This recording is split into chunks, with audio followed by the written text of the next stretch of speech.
Hello friends, एक बार फिर से आपका स्वागत है आपके अपने दैनिक स्टडी पॉइंट यूट्यूब चैनल में। और देखिए आज एक बार फिर एक वीडियो लेकर आए हैं और इस वीडियो में ना देखिए जो असिस्टेंट सीड ऑपरेटर ऑफिसर वाले हैं इनका पेपर हुआ है जो कि 19 अगस्त 2021 को हुआ था और थर्ड शिफ्ट वाला ये पेपर रहेगा। तो देखिए फ्रेंड्स, इस वीडियो में ये पेपर ही रहेगा और अगर आप हरियाणा में किसी भी एग्ज़ाम की तैयारी करते हैं तो आप इन वीडियो को अवश्य देखना, क्योंकि इनमें ना ऐसे क्वेश्चन हैं जो आने वाले सभी एग्ज़ाम के लिए उपयोगी है। तो देखिए वीडियो को लास्ट क्वेश्चन तक देखना और इसे शेयर भी कर देना। और अगर आप पहली बार हमारे चैनल पर आए हैं तो चैनल को सब्सक्राइब कर लेना और बेल आइकॉन के बटन को दबा लेना, ताकि हम कोई भी वीडियो डालें तो उसका नोटिफिकेशन आप तक आता रहे। तो चलिए देखते हैं कैसा पेपर आया था। तो देखिए ये रहा पेपर और इसमें पहला क्वेश्चन है, जब एक जीन दूसरे की अभिव्यक्ति में हस्तक्षेप करता है तो उस प्रक्रिया को क्या कहते हैं।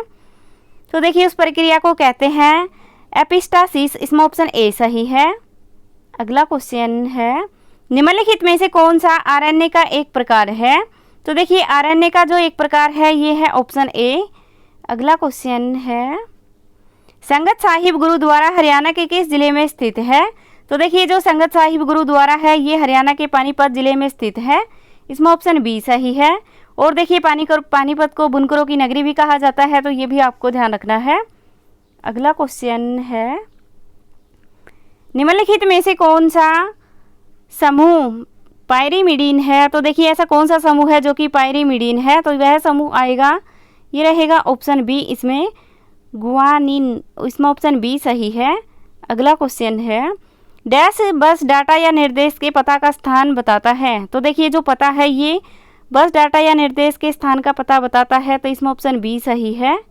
अगला क्वेश्चन है, हरियाणा के निम्नलिखित में से किस जिले की सीमा राजस्थान से जुड़ी है। तो देखिए ये क्वेश्चन कई बार आया हुआ है और इसमें देखना है कि कौन सा ऐसा जिला है जिसकी सीमा राजस्थान से जुड़ी हुई है, तो वह जिला आएगा महेंद्रगढ़। इसमें ऑप्शन सी सही है। और देखिए यमुनानगर की देखा जाए ना किसके साथ जुड़ी हुई है, तो यमुनानगर की आएगा उत्तर प्रदेश के साथ जुड़ी हुई है, तो ये भी आपको ध्यान रखना है।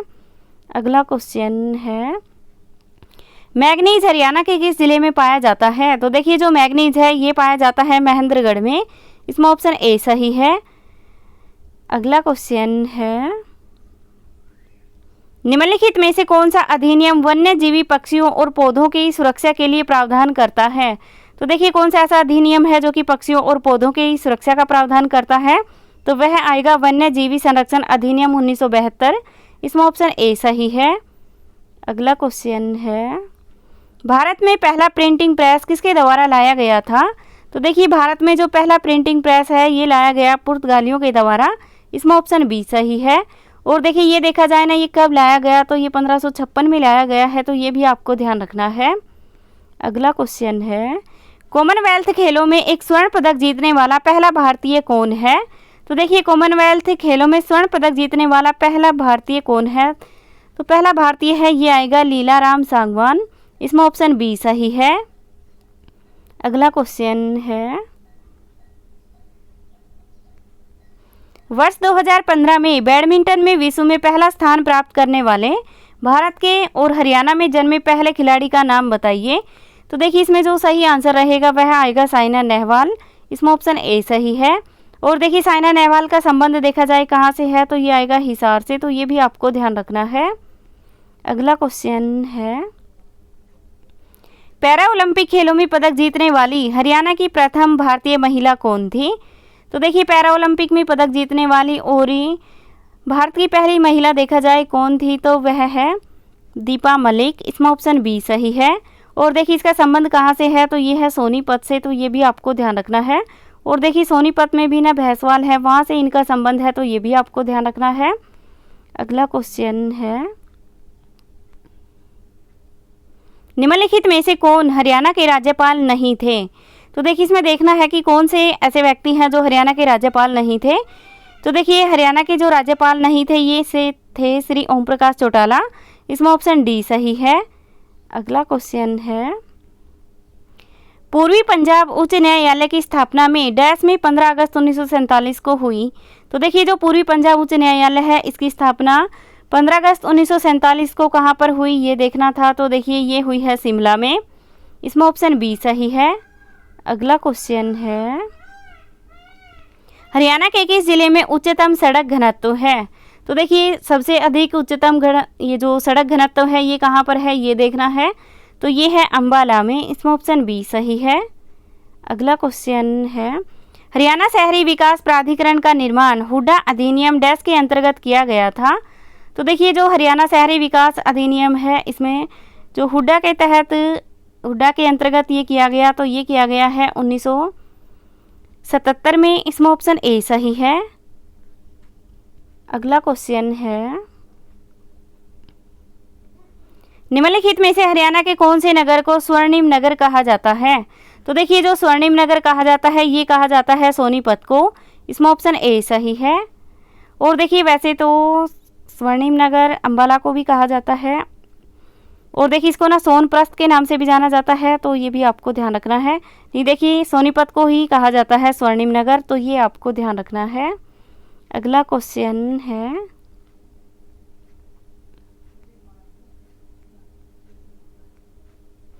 हरियाणा के हिसार जिले में किस वर्ष राजीव गांधी थर्मल पावर परियोजना को अधिकृत किया गया था? तो देखिए इसमें पूछा गया है कि राजीव गांधी जो थर्मल पावर परियोजना है इसको कब स्थापित किया गया था? तो ये किया गया 2010 में, इसमें ऑप्शन डी सही है। और देखिए ये भी आपको ध्यान रखना है कि ये हिसार में है, और हिसार में भी ना खेदर है वहाँ पर है, तो ये भी आपको ध्यान रखना है।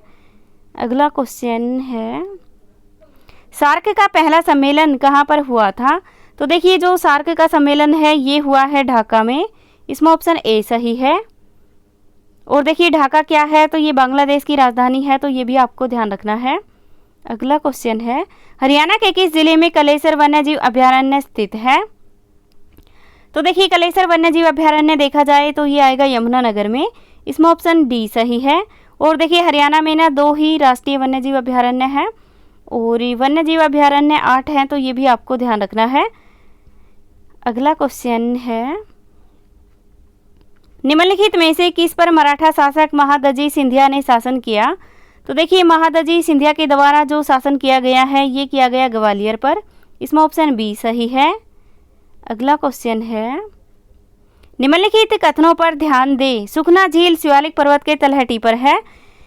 एपी शर्मा इसके मुख्य अभियंता थे। यह कृत्रिम झील 1958 में बनाई गई थी। उक्त कथनों में से कौन सा कथन सही है? तो देखिए इसमें देखना है कि कौन सा कथन है ऐसा है जो कि सही रहेगा। तो इसमें आएगा, इसमें बी ऑप्शन सही है, 1 और 2। अगला क्वेश्चन है, हरियाणा में चिश्ती सिलसिला किसने स्थापित किया था? तो देखिए जो चिश्ती सिलसिला है ये किसके द्वारा स्थापित किया गया है? तो ये किया गया है, ये स्थापित किया किसने किया है? तो देखिए ये स्थापित किया गया है मोहम्मद बख्तियार काकी या फिर बाबा फरीद के द्वारा। तो देखिए इसमें ऑप्शन बी सही है, ये बाबा फरीद के द्वारा किया गया है। अगला क्वेश्चन है, डैश का ऑल इंडिया रेडियो हरियाणा का सबसे पुराना रेडियो स्टेशन है। तो देखिए हरियाणा का जो सबसे पुराना रेडियो स्टेशन है ये आएगा रोहतक, इसमें ऑप्शन ए सही है। अगला क्वेश्चन है, मेंडल ने अपने प्रायोगिक अनुसंधान के लिए किस पौधे को चुना? तो देखिए मेंडल के द्वारा ना जो पौधा चुना गया है वह आएगा मटर का, इसमें ऑप्शन ए सही है। अगला क्वेश्चन है, निम्नलिखित में से कौन सी हरियाणा के लोगों के द्वारा बोली जाने वाली एक महत्वपूर्ण बोली नहीं है? तो देखिए इसमें देखना था कि कौन सी ऐसी बोली है जो कि हरियाणा के द्वारा नहीं बोली जाती हरियाणा के लोगों के द्वारा, तो वह बोली आएगा गच्ची बोली, इसमें ऑप्शन डी सही है। अगला क्वेश्चन है, हरियाणा राज्य फिल्म और टेलीविज़न संस्थान डैश में स्थित है। तो देखिए हरियाणा राज्य में फिल्म और टेलीविज़न संस्थान है ये स्थित है रोहतक में, इसमें ऑप्शन ए सही है। और देखिए इसकी स्थापना देखा जाए ना कब हुई, तो ये हुई 2011 में, तो ये भी आपको ध्यान रखना है। अगला क्वेश्चन है, डोकलाम चीन और किस देश के बीच का विवादित क्षेत्र है? तो देखिए डोकलाम चीन और किस देश के बीच का विवादित क्षेत्र है? तो ये आएगा भूटान का, इसमें ऑप्शन बी सही है। अगला क्वेश्चन है, हरियाणा पंचायती राज अधिनियम डैश वर्ष में लागू हुआ? तो देखिए हरियाणा पंचायती राज अधिनियम है ये लागू हुआ है 1994 में, इसमें ऑप्शन डी सही है। और देखिए अगर ये देखा जाए ना कि ये कब लागू हुआ था, तो ये हुआ था 22 अप्रैल 1994 को, तो ये भी आपको ध्यान रखना है। 22 अप्रैल आएगा या फिर 24 अप्रैल आएगा, देखिए इसका क्वेश्चन का आंसर आपको कमेंट बॉक्स में कमेंट करके बताना है। अगला देखते हैं, हरियाणा के यमुनानगर को और भी कहा जाता है। तो देखिए यमुनानगर को कहा जाता है कागज़ का शहर, इसमें ऑप्शन सी सही है। और देखिए तांबे का शहर किसको कहा जाता है, तो ये कहा जाता है जगाधरी को, तो ये भी आपको ध्यान रखना है। और देखिए रेवाड़ी को भी कहा जाता है, तो ये भी आपको ध्यान रखना है। और इस्पात का शहर कहा जाता है, ये कहा जाता है हिसार को, और इसको स्टील सिटी के नाम से भी जाना जाता है। अगला क्वेश्चन है,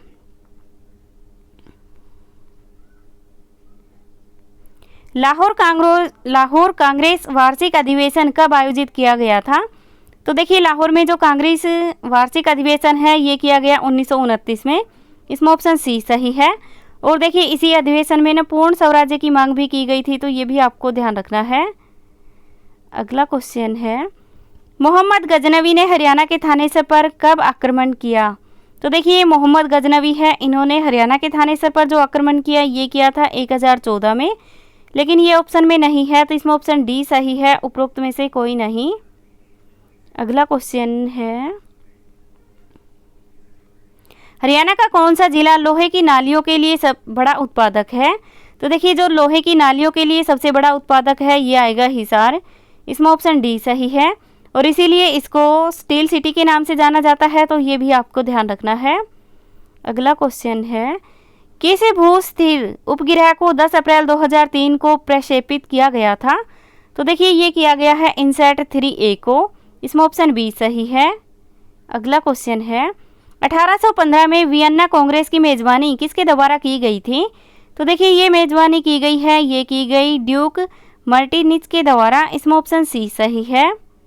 अगला क्वेश्चन है,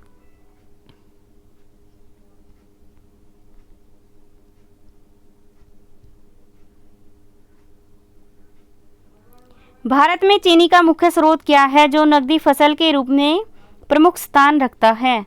तो देखिए भारत में जो चीनी के लिए जो मुख्य स्रोत रहेगा ये आएगा गन्ना, इसमें ऑप्शन डी सही है। अगला क्वेश्चन है, निम्नलिखित में से कौन सा इसरो भारत का जियो प्लेटफॉर्म है। तो देखिए ये आएगा जो भारत का जियो प्लेटफॉर्म है ये आएगा भुवन, इसमें ऑप्शन बी सही है।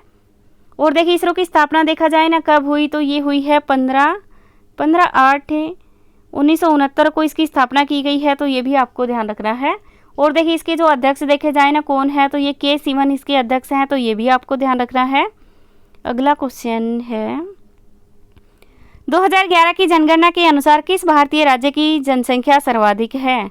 तो देखिए सबसे अधिक जो जनसंख्या है वह राज्य कौन सा है, तो वह आएगा उत्तर प्रदेश, इसमें ऑप्शन ए सही है।